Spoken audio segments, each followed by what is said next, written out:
Olá, seja bem-vinda. Sou o professor Constantino Ribeiro de Oliveira Júnior e neste momento apresento a disciplina de Fundamentos do Handebol. Essa disciplina que você frequentará nesse semestre estará sob minha responsabilidade em conjunto com o professor Pablo Juan Greco. Atualmente, passamos por um período de transição no ensino superior no que se refere à formação do profissional da educação física. Temos a separação entre a licenciatura e o bacharelado. Essa dicotomia leva a uma especulação do que se diferencia no processo de formação. Pois bem, no nosso caso, essa disciplina será orientada para a sua intervenção no ambiente escolar. Uma intervenção em que o handebol não é visto como um fim, e sim um meio para o trabalho com seus futuros alunos. Entendemos que, como futuro profissional da educação física, atuando na área de licenciatura, sua responsabilidade dentro da escola é muito mais que ensinar gestos técnicos das modalidades. Você estará formando cidadãos e tem esta responsabilidade, ou seja, ensinar muito mais que, no nosso caso, o handebol. Nesse sentido, pretende-se que esta disciplina o ajude a compreender a modalidade esportiva handebol para sua utilização no meio escolar.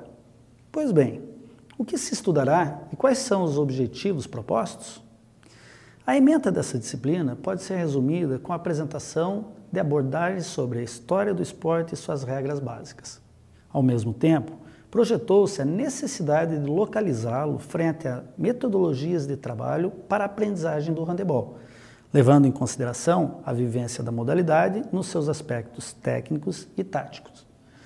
Para a operacionalização dessa ementa, propõe-se como objetivos as seguintes situações: apresentar e discutir o handebol em suas diversas manifestações, proporcionar subsídios para o planejamento de ações de ensino-aprendizagem, fornecer elementos teóricos para a construção crítica da praxis esportiva, proporcionar situações relacionadas à praxis relativa ao handebol. Mas como dar conta desses objetivos? Pois bem, essa disciplina está dividida em unidades. Pensou-se numa estrutura em que você entrará em contato com um breve histórico do handebol mundial e nacional. Sobretudo, a ideia será de mapear a trajetória do handebol de campo e o de salão, mostrar as possíveis causas em que se mudou a preferência dos praticantes em relação a uma ou outra forma de jogá-lo, a inserção dessa modalidade em nosso país e uma apresentação das regras básicas para a sua execução. Na sequência, utilizaremos como referência uma produção de Greco, Silva e Cavalcante, no sentido de prepará-lo ao entendimento do ensino do handebol, focando no desenvolvimento de competências. Como poderemos direcionar um processo de aprendizagem e de desenvolvimento de competências no handebol? Usaremos referências que demonstram que precisamos de uma orientação filosófica, pedagógica, na prática educativa, tendo como eixo norteador a formação de um cidadão autônomo, participativo e crítico. A ideia será a de superar a compreensão do handebol somente por meio de uma abordagem técnica e tática da modalidade. Tentaremos vincular ao processo ensino-aprendizagem a busca do desenvolvimento da cidadania, desenvolvimento de conhecimento, significados, conceitos, de interações variadas, múltiplas e complexas, dando autonomia aos alunos para que cada um seja protagonista do seu processo de aprendizagem. Neste contexto, apresenta-se a lógica do handebol em 4 fases: ataque, defesa, transição, retorno à defesa e transição, contra-ataque. Nestas fases, 2 ações são alternadas: oposição e colaboração. Para a alternância delas, são produzidas formas de comunicação verbal e não verbal, por meio de outras ações como as de movimentos, gestos, técnicas específicas, além de comportamentos com ou sem bola. Apresentaremos, por meio de um exemplo, como construir o conhecimento sobre a cultura corporal, o desenvolvimento da autonomia intelectual e do pensamento crítico por meio do handebol. Esse exemplo foi vinculado ao programa denominado Segundo Tempo, enfatizando a tríade ensino, aprendizagem e treinamento. No entanto, a cada momento o aproximaremos a uma realidade escolar. Essa aproximação será otimizada na medida em que o foco desse exemplo a ser utilizado não está na lógica do treinamento visando o alto rendimento. Ao contrário, possui o conceito de treinamento como um momento do processo de ensino-aprendizagem.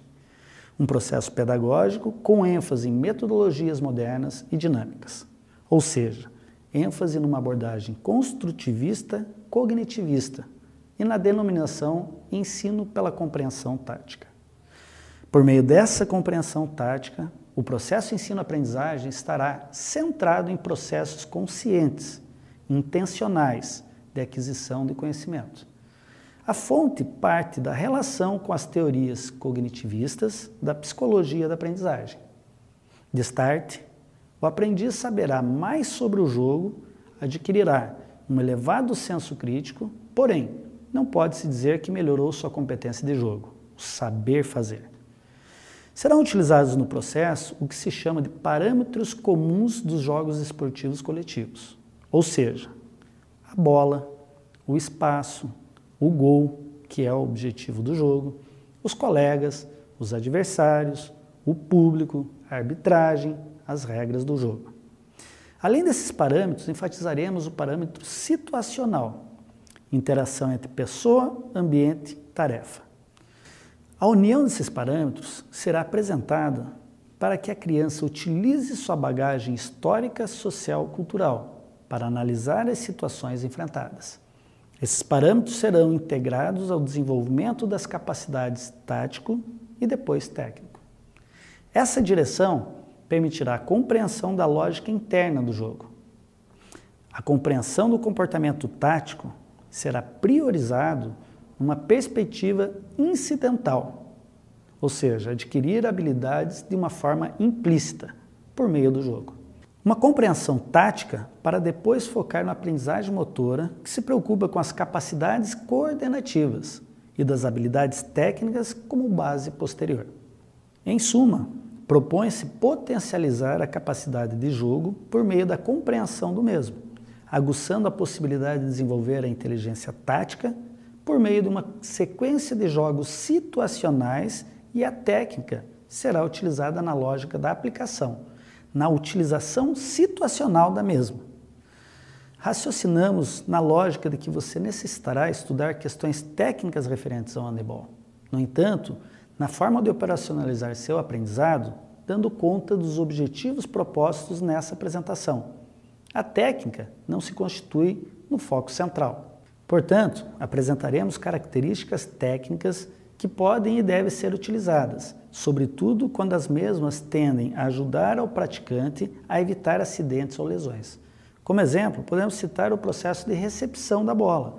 Caro aluno, esperamos que essa disciplina lhe proporcione novos conhecimentos e encaminhamentos. Esperamos ainda que você mantenha a perseverança para alcançar êxito na formação acadêmica e pessoal. Bom trabalho!